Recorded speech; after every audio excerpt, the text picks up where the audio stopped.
Let us pay homage to the Buddha by reciting Namo Tassa 3 times. Namo Tassa Bhagavato Arahato Sama Sambuddhassa. Namo Tassa Bhagavato Arahato Sama Sambuddhassa. Namo Tassa Bhagavato Arahato Sama Sambuddhassa.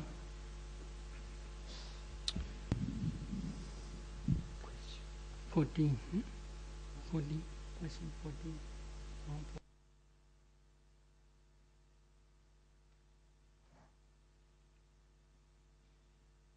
Is it true that one can only become a Sotapanna if he or she already had a clear understanding of dependent origination, so that she or he had no more doubts on the Buddha and also the workings of karma? If so, would it still be possible to attain arahantship if the requirement of becoming Sotapanna is not met? Apakah benar bahwa seseorang hanya bisa menjadi seorang Sotapanna kalau dia telah memiliki pemahaman yang jernih terhadap Paticca Samuppada, sehingga dia tidak memiliki lagi keraguan-raguan terhadap Buddha dan juga bekerjanya karma?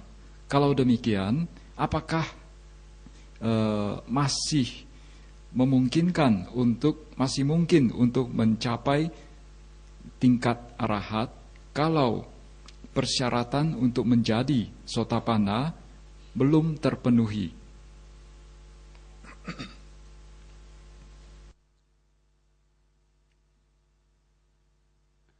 There is one story about Venerable Channa, who later became Arhat after first Sanghayana, first council. Ada sebuah kisah yang berhubungan dengan Yang Mulia Channa, di mana beliau mencapai arahat setelah Sanghayana yang pertama, setelah konsili yang pertama. Channa was born in the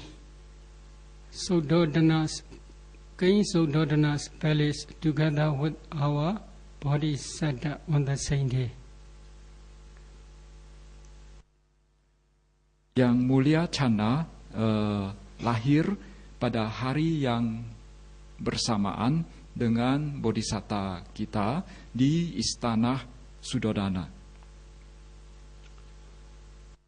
He was playmate with our Bodhisattva in the palace, but he was the son of a servant in the palace. Beliau adalah sahabat sepermainan dari Bodhisatta kita, tetapi sesungguhnya kedudukan beliau itu adalah seorang pelayan. He had strong attachment. Gain is our gain. Our Bodhisattva Siddhartha is our Siddhartha. In this way, he had strong attachment. Dia memiliki kemelekatan yang he had strong attachment to become a servant in his palace, to become a playmate with our Bodhisattva. Dia memiliki kemelekatan yang kuat terhadap dilahirkannya di dalam istana.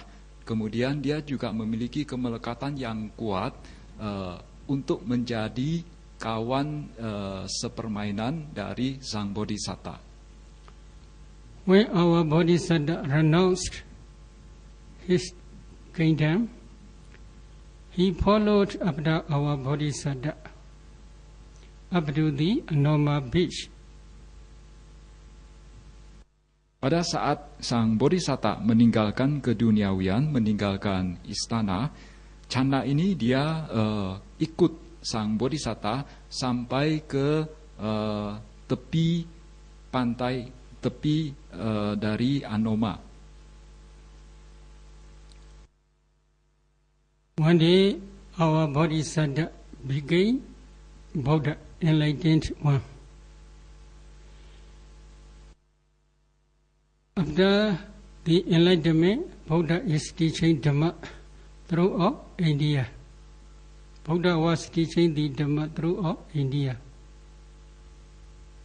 Jadi ketika sang Buddha sudah mencapai pencerahan, beliau mengajarkan Dhamma ke seluruh India.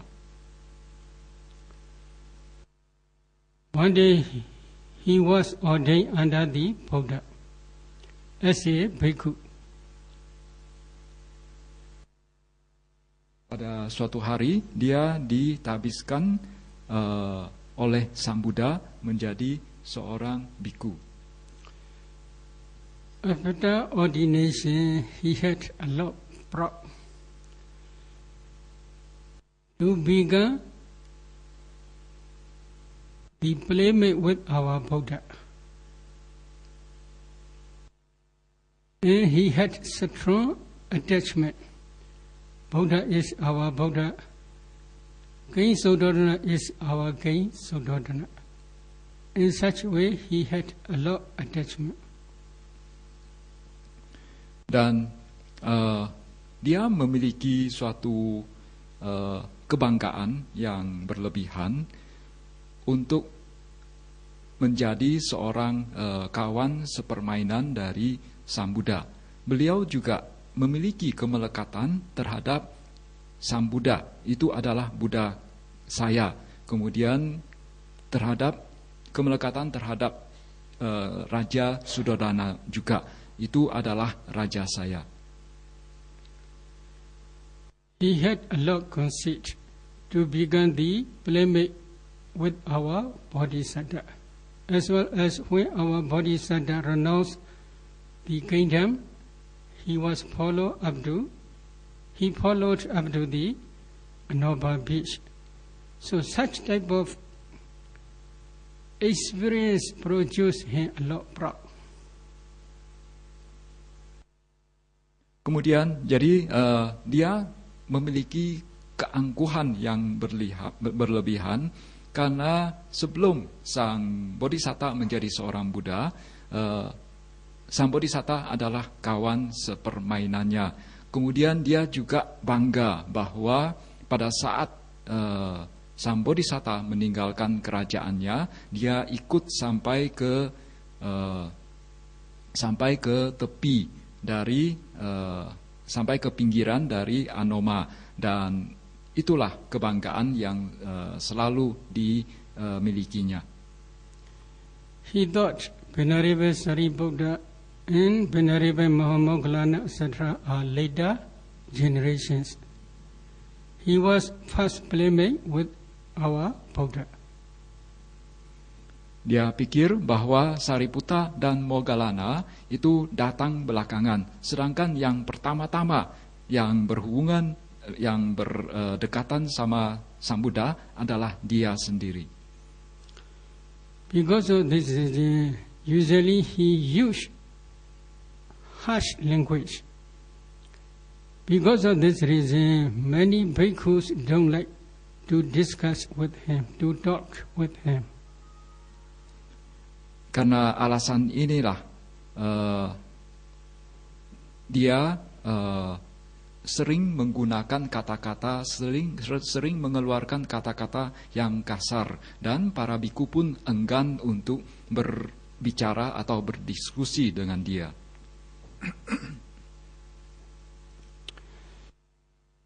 Because of this reason, he did not meditate when our Buddha is still alive, within 45 years thoroughly. He did not meditate thoroughly within 45 years when our Buddha is still alive. Oleh karena itulah dia tidak berlatih meditasi pada saat Sang Buddha masih hidup selama pada saat Sang Buddha masih hidup selama 45 tahun.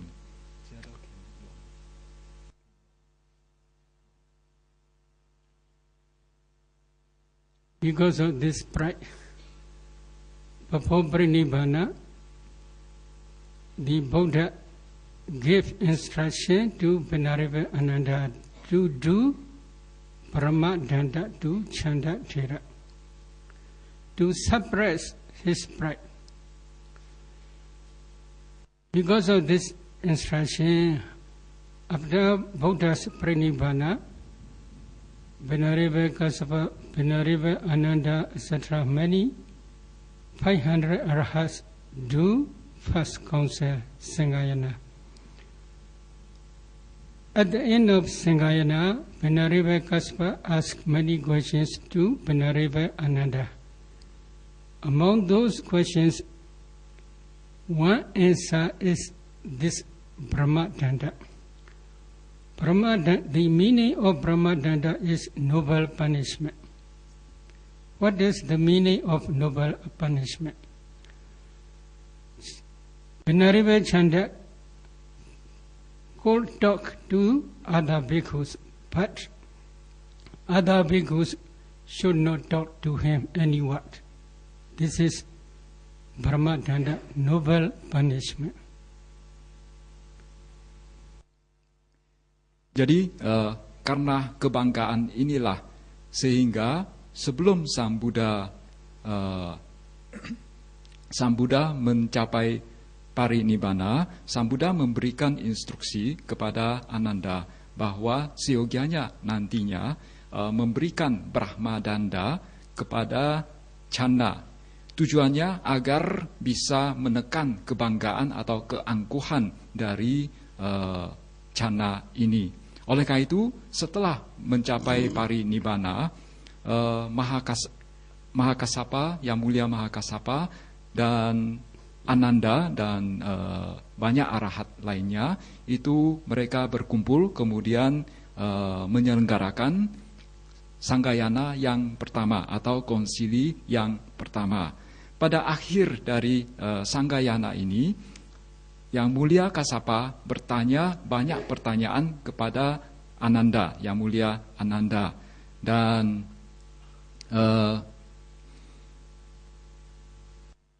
salah satunya adalah memberikan jawaban dari Ananda. Jawaban yang diberikan Ananda adalah salah satunya adalah bahwa memberikan Brahmadanda atau hukuman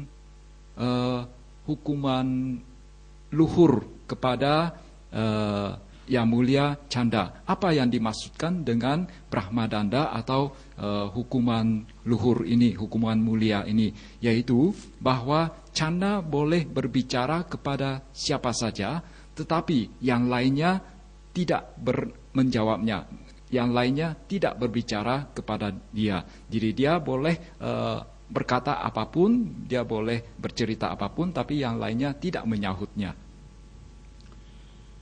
At that time, Venerable Mahakassapa gave responsibility to Venerable Ananda to do Brahmadanda, noble punishment to Chandathera, Chanda Mahathera. At that time, Venerable Chanda was dwelling in Kosambi, Kosita Vihara. Then Venerable Ananda went to the Kosita Vihara and he gathered together all members of Sangha and the Kosita Vihara, and then he announced this noble punishment. Venerable Chanda can talk to other bhikkhus, but other bhikkhus must not talk to Venerable Chanda. This is the noble punishment ordered by the Buddha. In this way, he explained about the meaning of Brahmadanda, noble punishment.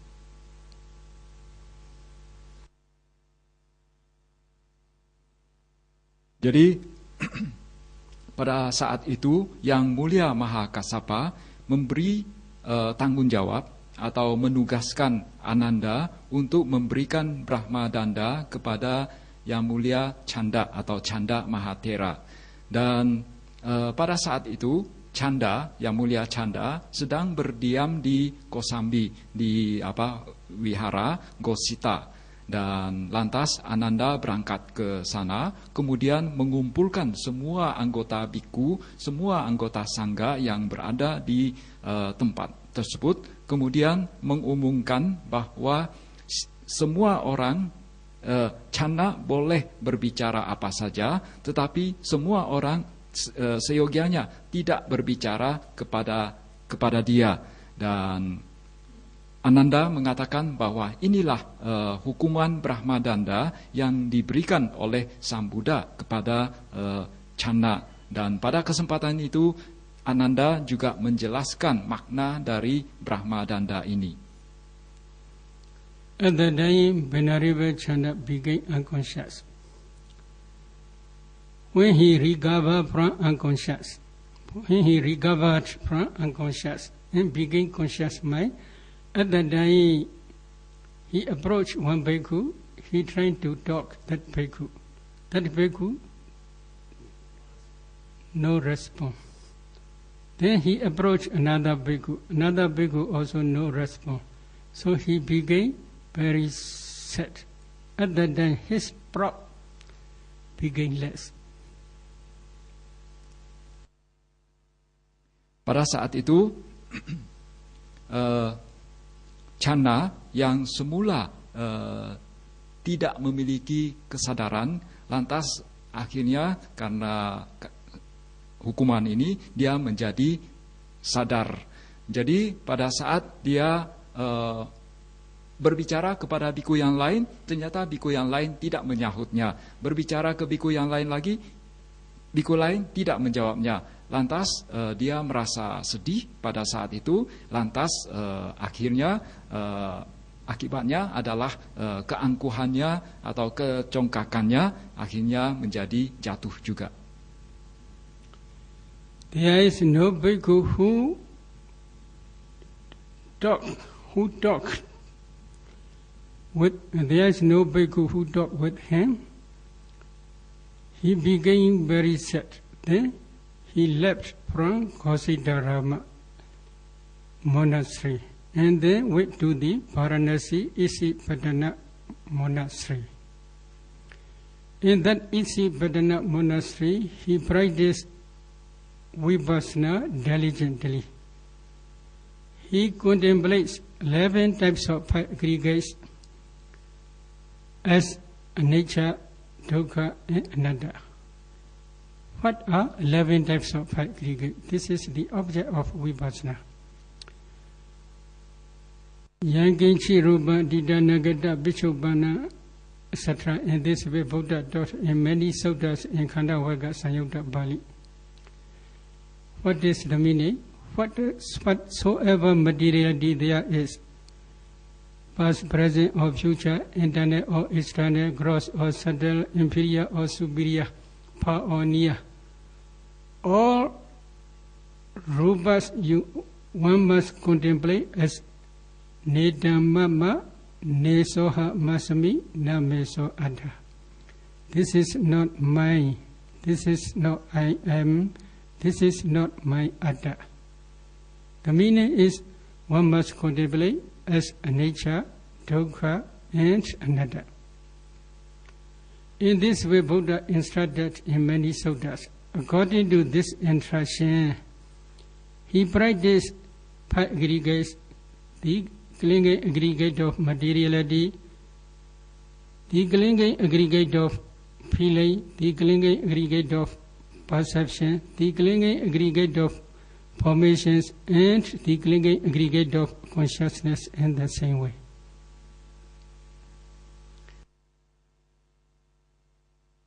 Jadi pada saat itu tidak ada seorang pun biku yang berbicara dengan dia, dengan Chanda ini. Lantas dia merasa sangat sedih dan meninggalkan Gosita Arama atau wihara Gosita.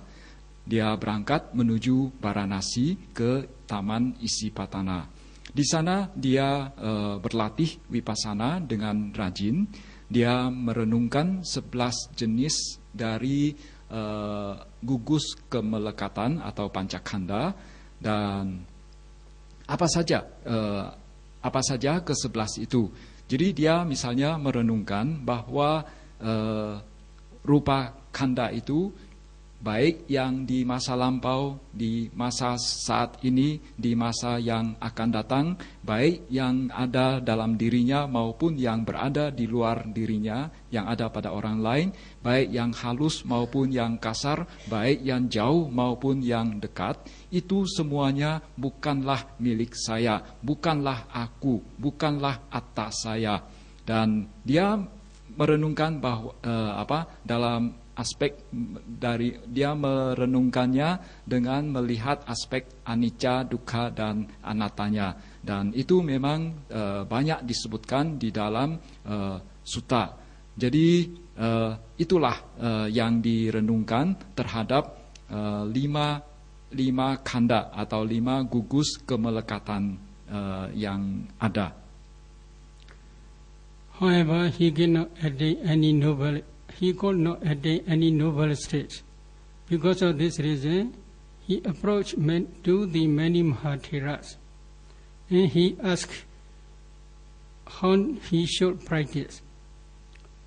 Many Mahatheras also told him, these 11 types of aggregates you must contemplate as anicca and anatta. They do not say to contemplate as dukkha.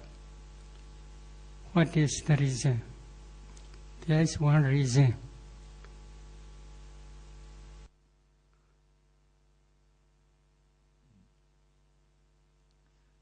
Tetapi walaupun dia sudah berusaha dengan keras, tetapi beliau tidak juga mencapai tingkat kesucian, tingkat Arya. Lantas dia berusaha untuk mendekati banyak Mahathera dan bertanya bagaimana cara berlatih.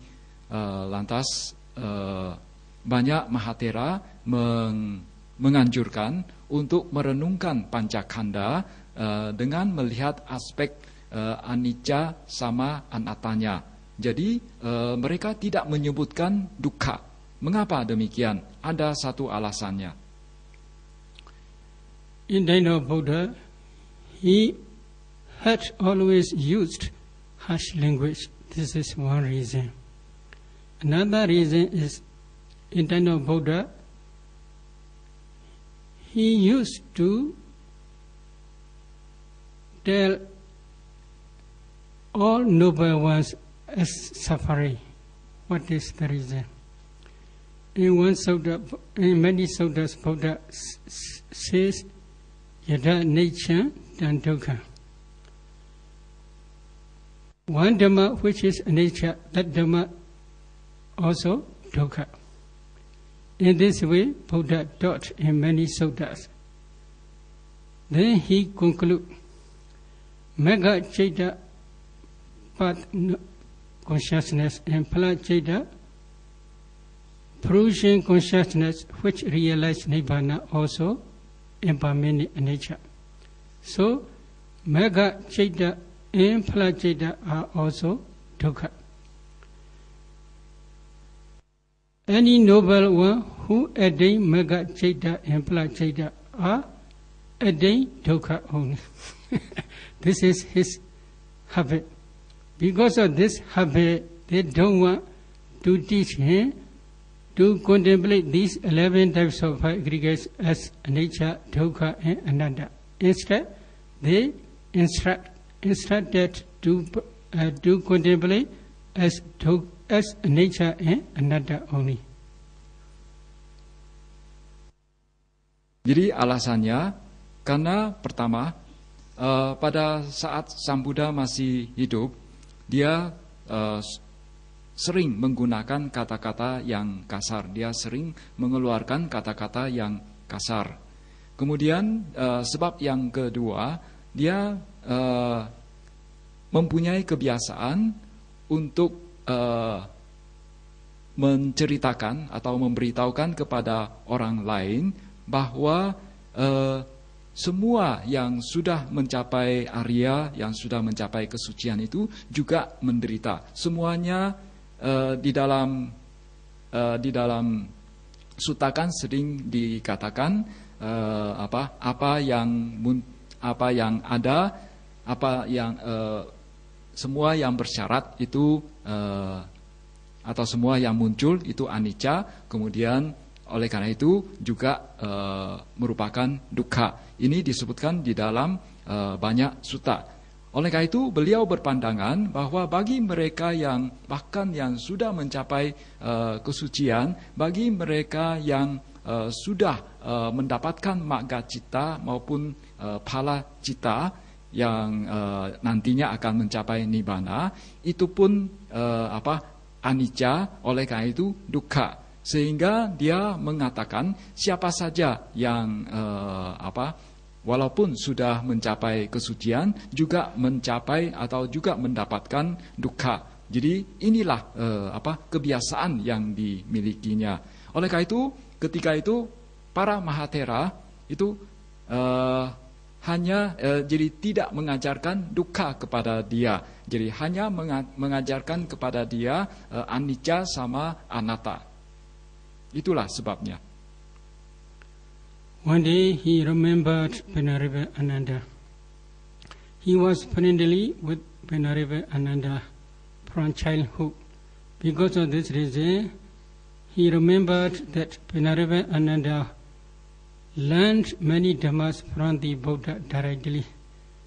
I should approach to the Venerable Ananda.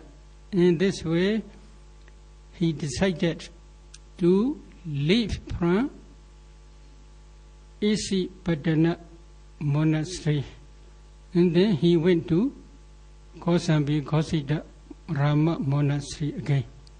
At that time, Venerable Ananda was dwelling in Gosita Rama monastery.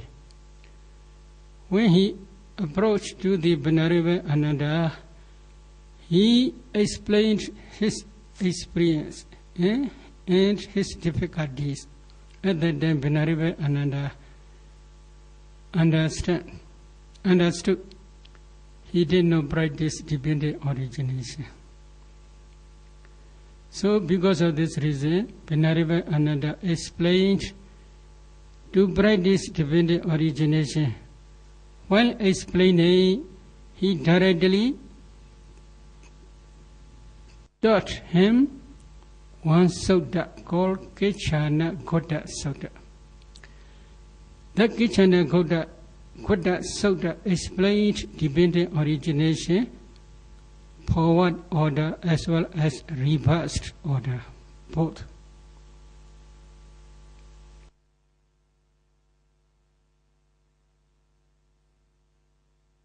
Ketika itu dia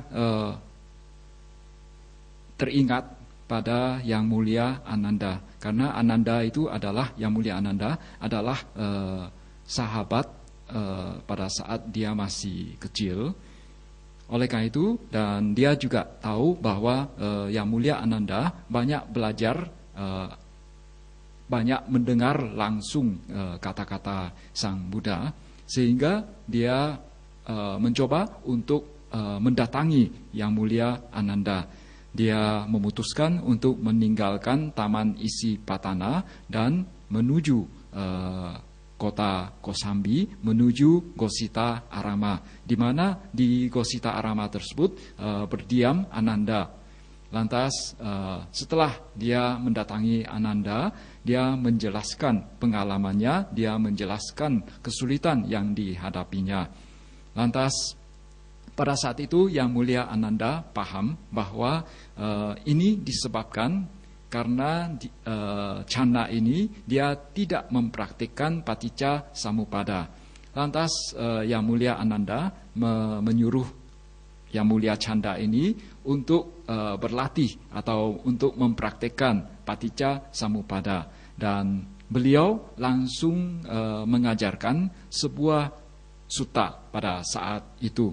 Di dalam sutta ini dijelaskan tentang perenungan terhadap paticca samuppada, baik yang ke arah baik yang searah, baik yang maju maupun yang mundur. Jadi naik lalu turun lagi dari rangkaian Paticca Samuppada itu. While listening the Venerable Ananda's Dhamma talk, he can thoroughly contemplate dependent origination, forward order, and as well as reverse order, both thoroughly. Forward order means avijja, vicca, sankhara, sankhara, vicca, vijnana, etc. Because of the arising of avijja, ignorance, sankhara formations arise. Because of the arising of sankhara formations, vijnana, consciousness arise, etc. Such type of order is forward order.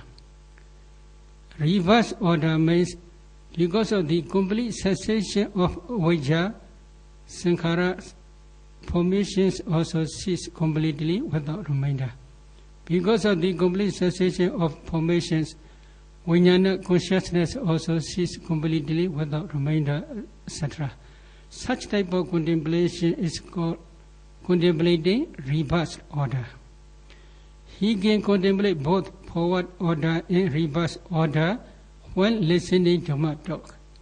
Why? He had enough parami. Because of this conceit, proud, he cannot attain any achievement. So, when listening Venerable Ananda's Dhamma talk, he can contemplate thoroughly this forward order and reverse order both by his direct knowledge.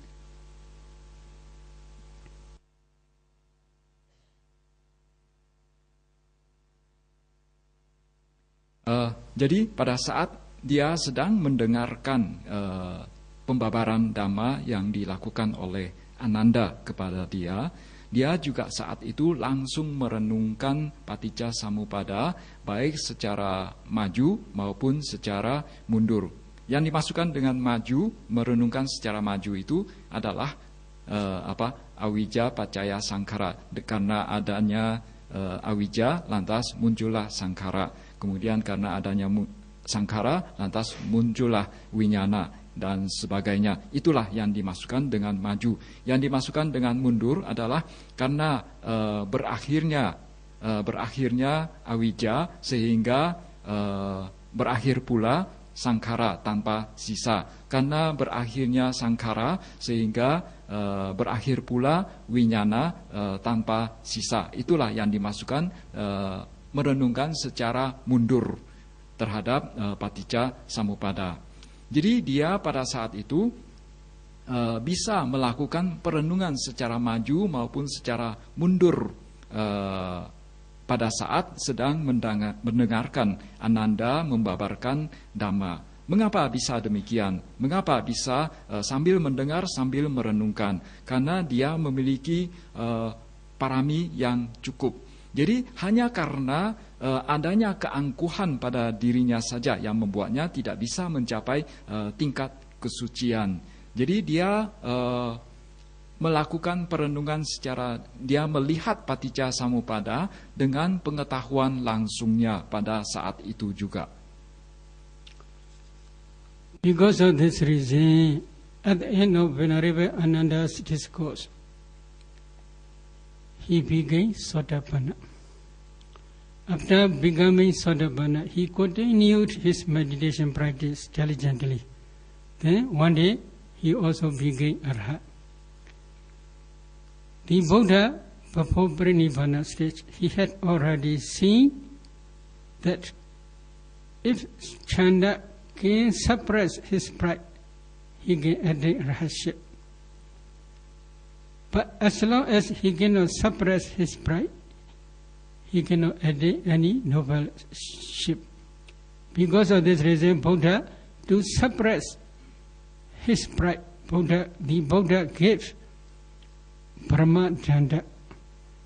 Buddha told Venerable Ananda to give Brahmadanda noble punishment to the Venerable Chanda.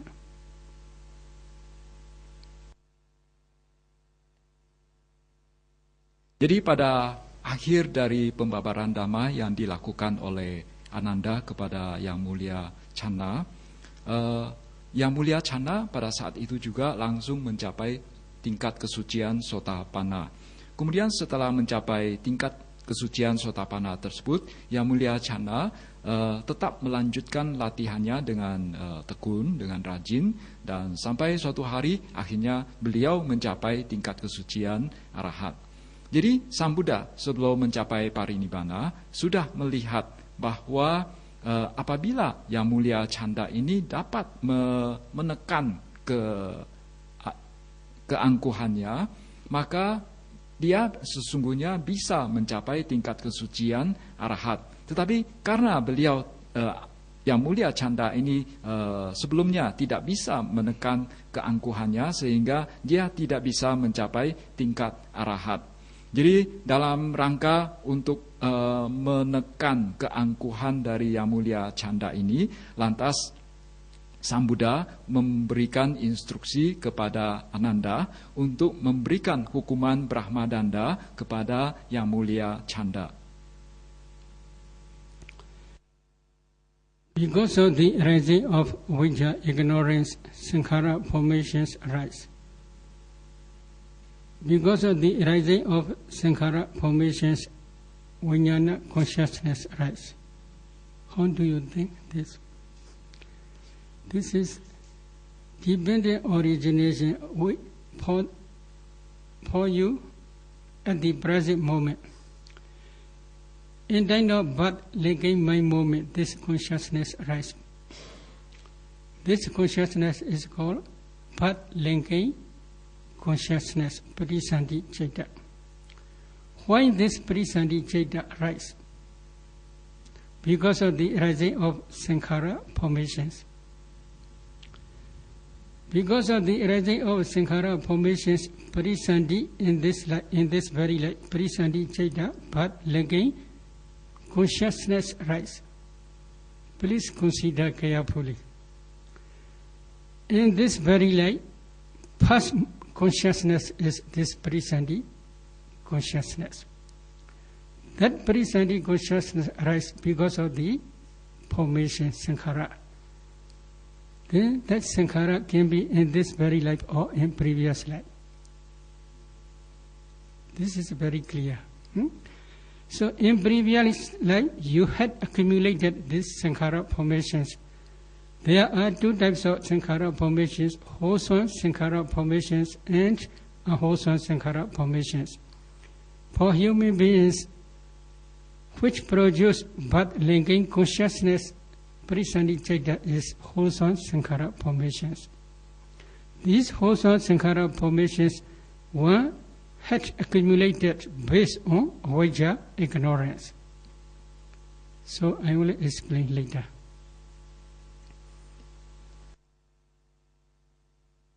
Jadi karena munculnya awijja atau ketidaktahuan, lantas muncullah sankhara. Karena munculnya sankhara atau bentuk-bentuk batin, maka muncullah winyana atau kesadaran dan seterusnya. Apa yang kalian, menurut bagaimana pendapat kalian terhadap paticca samuppada ini? Jadi sebelum seseorang dilahirkan, jadi harus ada patisandhi citta dulu atau kesadaran penyambung, dan bisa munculnya patisandhi citta atau kesadaran penyambung ini karena adanya sankhara. Kemudian munculnya sankhara ini karena adanya ketidaktahuan. Jadi dalam hidup kita saat ini, kesadaran yang pertama kita adalah patisandhi citta atau kesadaran penyambung, dan adanya kesadaran penyambung ini karena adanya sankhara.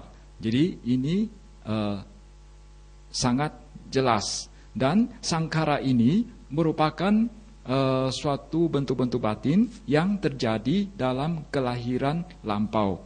Dan sangkara ini juga ada yang bersifat kusala dan ada juga yang bersifat akusala. Dan ketika kita terlahir sebagai manusia, itu karena adanya kita bisa terlahir sebagai manusia karena adanya hal-hal yang bersifat baik, yang bersifat kusala, dan itulah yang membuat patisandhicita, atau itulah yang menimbulkan patisandhicita kita sebagai manusia. Dan ya karena awija inilah lantas munculnya kelahiran ini. So in this case, for clearer understanding, I want to relate one story. A meditator, while discerning dependent origination, in her previous near-death moment, one karma sign appears. What is that karma sign? At that time he was a gentleman, but he was very poor. With his wife and his son, three together, they went to a small pagoda. In that small pagoda, they clear some grasses on the platform of pagoda.